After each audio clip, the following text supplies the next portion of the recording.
Hello friends, स्वागत है आपका एक बार फिर से आपके अपने लीगल चैनल सोच पर प्रहार में। मैं हूं एडवोकेट सनी शर्मा। दोस्तों, आप सभी जानते हैं 1 जुलाई से नए कानून लागू हो चुके हैं। अब नए कानूनों पे जो जो आपकी शंका है उसको दूर करने की जिम्मेदारी हमारी है। और दोस्तों, अभी क्या है कि नए कानूनों पे भरमार हो गई है, वीडियोज बहुत सारे चल रहे हैं। अभी एक शंका जो बहुत सारे लोगों से मुझे प्राप्त हुई। देखिए, मैट्रिमोनियल विवादों में सालों सालों तक केस चलते रहते, तो हर एक आदमी चाहता है मैं अपनी लाइफ में आगे बढ़ जाऊं। लेकिन वो अगर नए कानूनों को लागू होने से पहले दूसरी शादी कर लेता था तो अपराधी माना जाता था। अब यहां पर कुछ वीडियोज बनाए गए जिसमें इस प्रकार के थंबनेल लगाए गए कि भैया आप दूसरी शादी कर लो, कोई दिक्कत नहीं है, कोई सजा नहीं होगी। अब चलिए मानते हैं कि थंबनेल है वो तो इस वजह से लगाया जाता है कि आपके वीडियो को ज्यादा पोटेंशियल मिले। लेकिन उसके अंदर का पूरा कंटेंट देखने के बाद भी अगर सामने वाले के मन के अंदर फिर भी शंका है तो वीडियो का मकसद खत्म हो जाता है। यानी कहने का मतलब, अब बहुत सारे लोग कमेंट कर रहे हैं, सर क्या यह सच है कि नए कानूनों के अंतर्गत हम दोबारा मैरिज कर लेंगे तो हमें सजा नहीं होगी? इस पर आप वीडियो बनाइए, इस पर बताइए। शंका बहुत है। और शंका का रीजन क्या है? इस शंका का रीजन यह है कि there are lot of video जो ये कह रहे हैं कि भैया बायगेमी यानी कि दूसरी मैरिज कर लो, कुछ नहीं बिगड़ेगा। अब सत्यता क्या है, बिगड़ेगा या नहीं बिगड़ेगा, और नए कानूनों में इसको लेकर के क्या चेंजेस आए हैं, उस पर आज की इस वीडियो में हम विचार करेंगे। अगर छोटा सा बारीक सा भी चेंज होगा तो उस पर हम विचार करेंगे कि वो चेंज क्या है। तो आखिरी तक आप लोग इस वीडियो में बने रहना, क्योंकि ये मुद्दा सभी के लिए बहुत ही इंपॉर्टेंट है। इनिशियली भले ही आपको एहसास ना हो, लेकिन जब केस चलते चलते काफी टाइम हो जाता है तो हर एक व्यक्ति के मन में एक ख्याल आता है कि मेरी लाइफ गुजर रही है, जिंदगी खराब हो रही है, तो किसी न किसी तरह आगे बढ़ना है। दोस्तों देखो, बायगेमी होता क्या है? आईपीसी जो कि अभी तक चला आ रहा था, इसके अंतर्गत ये था कि कोई भी पति या पत्नी अपने पार्टनर के जीवन काल में यानी उसके जीवित रहते हुए दूसरी मैरिज कर लेता है तो वो एक अपराध को कारित करता है, जिस अपराध को बायगेमी कहते हैं। अब इस अपराध में सजा की बात की जाए तो सजा थी कि 7 साल तक की सजा दी जा सकती है। और ये जो अपराध था ये आता था अंडर सेक्शन 494 आईपीसी। इसके साथ साथ एक और था सेक्शन 495, यानी कि यदि कोई व्यक्ति अपनी पहली मैरिज को छुपाते हुए दूसरी मैरिज कर लेता है तो ऐसे में उसको 10 साल तक की सजा से दंडित किया जा सकता है। दोनों ही अपराध थे। अब बात आती है कि नए कानून लागू हो गए तो इसमें क्या चेंजेस आए। तो दोस्तों, नया कानून यानी बीएनएस, भारतीय न्याय संहिता, इसके अंतर्गत इस बायगेमी के लिए जो धारा दी गई है वो दी गई है धारा 81, सेक्शन 81 ऑफ बीएनएस। चेंज क्या हुआ है? पहला चेंज ये हुआ है कि पहले 2 धाराएं थी, एक था 494 बायगेमी के लिए, एक था 495 जिसमें आप कंसीलमेंट करके मैरिज करते हैं। 2 अलग अलग धाराएं थी।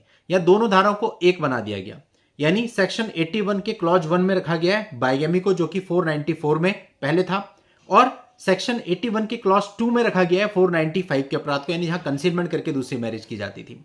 यानी एक ही धारा के 2 क्लॉज इनको कर दिया गया। तो पहला बदलाव यह है जो कि केवल नंबर का बदलाव है। अब ऐसा क्यों कहा जा रहा है कि आप दूसरी मैरिज कर लेंगे तो नए कानूनों में आपको सजा नहीं होगी? इसकी सच्चाई क्या है, इस पर हम बात करते हैं। तो पहले हम समझते हैं सेक्शन 81 के क्लॉज 1 को। क्लॉज 1 ये कहता है कि यदि पति या पत्नी कोई भी अपने पार्टनर के जीवन काल में दूसरा विवाह कर लेते हैं तो वो एक अपराध को कारित करते हैं, जिसको बायगेमी का अपराध कहा जाएगा, और जिसमें 7 साल तक की सजा से उसको दंडित किया जा सकता है। अब आप लोग कहेंगे तो बात वही हो गई जो आपने पहले बताई थी। बिल्कुल वही हो गई, डेफिनेशन में कोई चेंज नहीं है। लेकिन इसके साथ साथ यहां पर 2 एक्सेप्शन दिए गए हैं। अब इन एक्सेप्शन को आप कैसे समझ रहे हो, इस बात पर डिपेंड करता है कि आप इसका मतलब क्या लगा रहे हो। पहला एक्सेप्शन यहां पे यह दिया गया है कि यदि किसी की मैरिज को किसी भी मान्य न्यायालय के द्वारा वॉइड डिक्लेयर कर दिया गया है और उसके बाद वो दूसरी मैरिज कर लेता है तो वो बायगेमी नहीं मानी जाएगी। यानी आपकी एक मैरिज थी, आपने वॉइड मैरिज का केस लगाया और आपकी मैरिज को नल एंड वॉइड कर दिया गया, तो इस हिसाब से तो आपकी पहली मैरिज तो खत्म हो गई ना, तो है ही नहीं। तो अगर आप दूसरी मैरिज करते हो तो आपने क्या अपराध किया? तो ये तो कॉमन चीज है। तो ये एक पहला एक्सेप्शन है। दूसरे एक्सेप्शन को भी कई लोग गलत तरीके से ले रहे हैं। दूसरे एक्सेप्शन में ये लिखा हुआ है कि पति और पत्नी जिनका जो रिलेशनशिप है 7 साल से वो एब्सेंट है, रिलेशनशिप एब्सेंट है, मतलब कि पति को पत्नी के बारे में कुछ नहीं पता या पत्नी को पति के बारे में कुछ भी नहीं पता कि वो कहां है कहां नहीं है, जीवित भी है मर गया, तो ऐसे केस में वो दूसरी मैरिज कर सकता है। लेकिन इसको हमने ये देखा कुछ लोग इस प्रकार से एक्सप्लेन कर रहे हैं कि 7 साल तक यदि आप लोग अलग अलग हैं तो आप दूसरी मैरिज कर सकते हैं। ऐसा नहीं है। अब 7 साल से आप अलग अलग हैं लेकिन कोर्टों में आपके केस चल रहे हैं, तो ऐसे में आप सेकंड मैरिज नहीं कर पाएंगे। वो है जहां 7 साल तक आपका रिलेशनशिप पूरा एब्सेंट हो जाता है और आपको एक दूसरे के बारे में कुछ पता नहीं है, आपको जीवन मृत्यु के बारे में कुछ पता नहीं है उसकी। बट अगर आप पिछले 6-7 साल से केस लड़ रहे हैं तो आपको डाइवोर्स लेना पड़ेगा।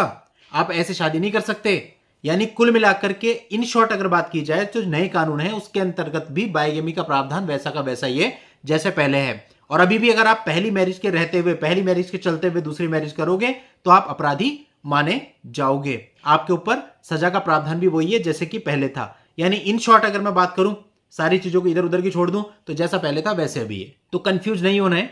अगर इस तरह की चीजें आप देखते हैं, सुनते हैं, तो आप उनको वेरीफाई कर सकते हो। आप बीएनएस की एक बुक खरीद लो और बीएनएस की बुक के अंतर्गत जो भी आपकी लैंग्वेज है, हिंदी और इंग्लिश दोनों में अवेलेबल है, आप सेक्शन 81 का क्लॉज 1 और क्लॉज 2 दोनों पढ़ लो। वहीं पे उसकी एक्सेप्शन लिखी हुई है, आपको सारी चीजें बिल्कुल क्लियर हो जाएगी। तो किसी भी तरह से कंफ्यूज होने की आवश्यकता नहीं है।